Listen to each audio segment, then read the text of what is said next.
Hello there. Welcome back to the Steel City Sports Podcast. And today we're going to be continuing our first round predictions of the NBA playoffs. So now we know for sure who will be taking on the Celtics. It is the Atlanta Hawks. And good for them because I did not pick them to win.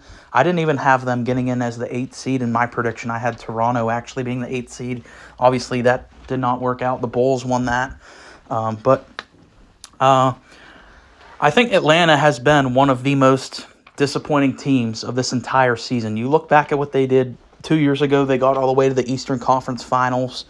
Then last year they had a disappointing year, but they went out and made a big trade for DeJounte Murray, who was an all-star in 2022. It looked like they were headed in the right direction and really didn't change much. You know, we haven't really seen Trey and DeJounte really gel as well as, at least I thought. I thought that they were kind of a match made in heaven because, you know, you look at Trey and you ask, what is Trey Young's biggest weakness? And you'd obviously say defense. What does DeJounte Murray do really well? Defense. And what's DeJounte Murray's biggest weakness? Shooting, probably. And what is Trey Young known for? His shooting. So I thought that they were really good complementary pieces for each other, and they had the depth around them I did like, you know, some shooters around them. But they went 500 this year. They ended up firing Nate McMillan, which I did not see that coming at the start of the year, just because back when they first hired him, they were so good under Nate McMillan, and how quickly that went basically belly up is kind of crazy. You know, it just shows you how fast things move in the NBA. So we're going to do this as our typical breakdown format. We're going to take a look at the starting lineups. Marcus Smart versus Trey Young at the point guard position. Definitely Trey Young here, even though he wasn't an all-star this year, and some people consider this a down year for Trey Young. He's still, I would consider, an all-star caliber player. And, you know, the thing for me, why I picked the Heat to beat Atlanta was because they always seem to have Trey Young's numbers. You know, they kept showing the graphic of the last 13 times the Heat played the Hawks. They always clamped Trey Young. And he played a pretty good game for, you know, his standard against the Heat. And all the other role players kind of stepped up as well. Marcus Smart, I would say he's kind of having a bit of a slump year. You know, last year he won Defensive Player of the Year, and I just don't think he's had anywhere near that level of impact on the defensive side of the ball. So I'm taking Trey. But Smart will definitely annoy Trey for sure. The shooting guard matchup, we have Derek White versus DeJounte Murray. Of course, we're taking DeJounte here, just an overall more complete player than Derek White. And I think Derek White is a really good player. I've seen some people even have Derek White in their first team all defense, which, you know, makes sense to me. But again, DeJounte, you get a more complete package with him. He's been an all-star just last year. Comparing the small forward positions, Jaylen Brown versus DeAndre Hunter.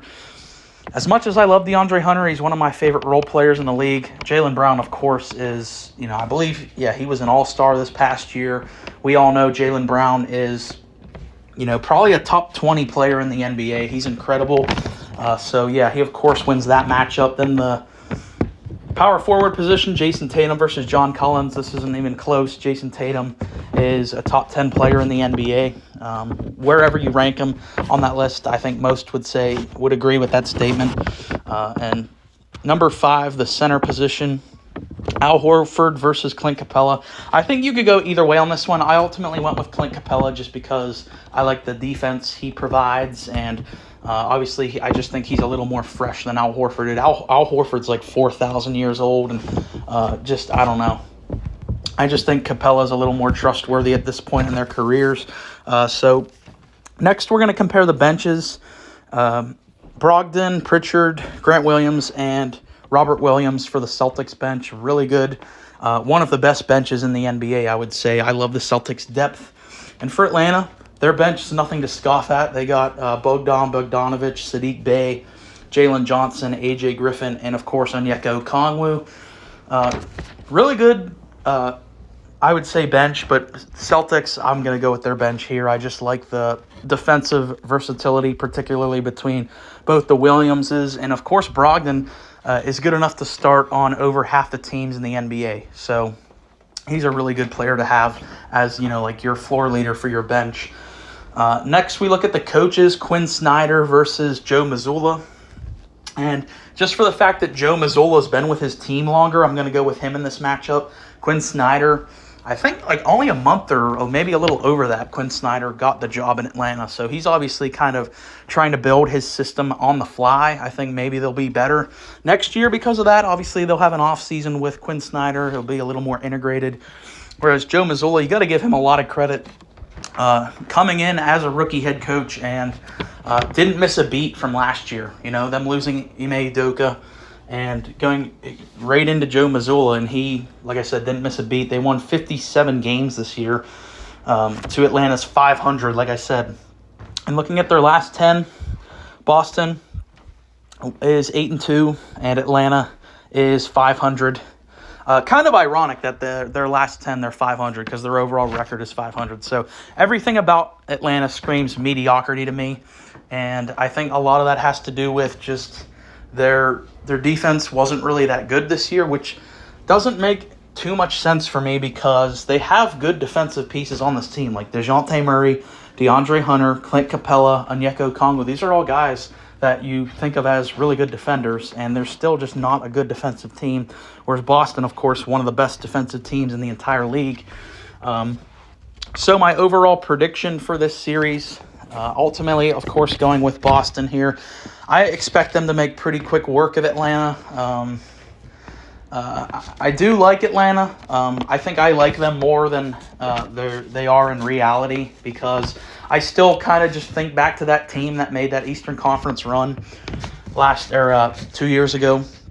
Boston, I just think they're a far superior team on both sides of the ball. And ultimately, I'm going to go with a sweep here. Boston will sweep the Atlanta Hawks. And the reason why I say that is because look at who Boston played last year in the first round, and they swept them.